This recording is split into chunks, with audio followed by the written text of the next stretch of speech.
बहुत समय पहले की बात है। एक घने जंगल में एक लोमड़ी फॉक्स रहती थी जिसका नाम रूबी था। रूबी बहुत समझदार और अपने बच्चों से बहुत प्यार करने वाली माँ थी।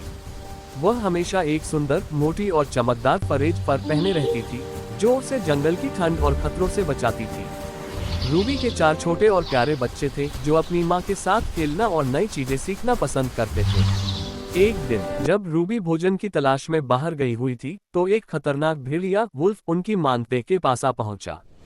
वह बहुत भूखा था और लोमड़ी के बच्चों को देखकर उसकी नीयत खराब हो गई। भेड़िए की बड़ी बड़ी आंखें और तेज नाखून देखकर चारों बच्चे डर के मारे एक दूसरे से चिपक गए।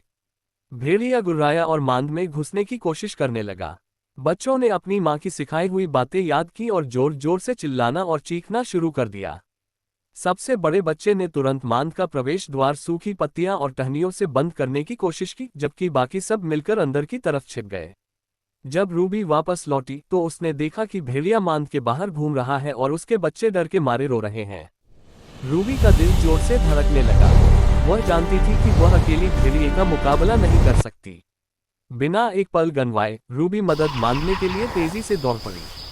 उसे याद आया कि जंगल के किनारे एक किसान रहता है जिसके पास एक बहुत बड़ा, बहादुर और वफादार कुत्ता डॉग है, जिसका नाम टाइगर है। रूबी अपनी पूरी ताकत से भागी और हाँफते हुए किसान के घर पहुंची। वहां उसने देखा कि टाइगर आराम कर रहा है। सांस लेते हुए रूबी ने टाइगर को अपनी परेशानी बताई। उसने कहा, प्रिय टाइगर, मेरे बच्चे बहुत बड़े खतरे में हैं। एक भूखा भेड़िया उन्हें मारने की कोशिश कर रहा है। मैं अकेली उसका सामना नहीं कर सकती।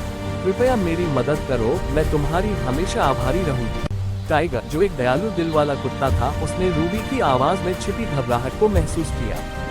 वह तुरंत खड़ा हो गया। उसने कहा, चिंता मत करो बहादुर माँ, मैं अभी तुम्हारे साथ चलता हूँ। कोई भी उस जंगल में निर्दोष बच्चों को नुकसान नहीं पहुँचा सकता जब तक मैं यहाँ हूँ। टाइगर और रूबी जितनी तेजी से हो सकता था जंगल की तरफ भागे। जब वे मांद के पास पहुंचे तो भेड़िया अभी भी बच्चों को परेशान कर रहा था। टाइगर को देखते ही भेड़िया चौंक गया। टाइगर बहुत बड़ा और ताकतवर था और उसकी दहाड़ जंगल में गूंज उठी। टाइगर ने बिना डरे भेड़िए पर हमला कर दिया। दोनों के बीच जोरदार लड़ाई हुई, लेकिन टाइगर की बहादुरी और ताकत के सामने भेड़िया टिक नहीं पाया। बुरी तरह से घायल होकर भेड़िया अपनी जान बचाकर भागा और जंगल की गहराई में कहीं छिप गया। रूबी ने राहत की सांस ली। वह तुरंत मांद के पास गई और अपने बच्चों को प्यार से गले लगाया।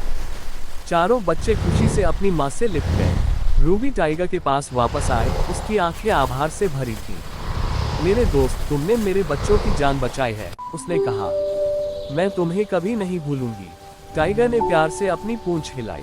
यह मेरा कर्तव्य था रूबी, अब तुम सुरक्षित हो। उस दिन के बाद से रूबी और उसके बच्चे जंगल में खुशी खुशी रहने लगे। टाइगर और रूबी पक्के दोस्त बन गए और जंगल के सभी जानवर जान गए कि अगर वे कभी मुश्किल में पड़े तो बहादुर टाइगर हमेशा मदद के लिए तैयार रहेगा।